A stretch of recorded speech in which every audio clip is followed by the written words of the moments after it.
That goes back to comparison, understanding self worth by shifting focus from identifying to ranking, meaning, how does comparing to other men affect self worth?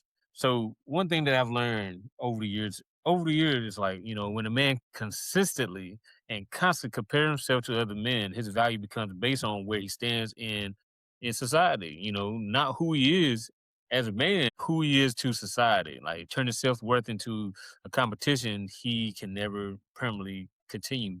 Like a lot of times, I used to hear my mom say all the time when I was a kid, stop trying to keep up with the Joneses. Never knew who the Joneses were, but she used to always say it.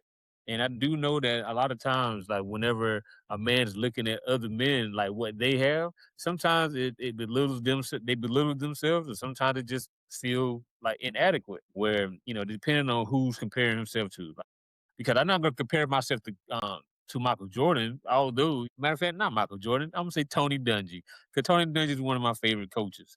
I would never compare myself as him because he's been through whatever he's been through, and I'm still trying to get there, trying to go through the things that he's going through as a coach. And I do know, like losing sight of personal growth because he's focused on others' progress, he will never progress. So we have to focus on ourselves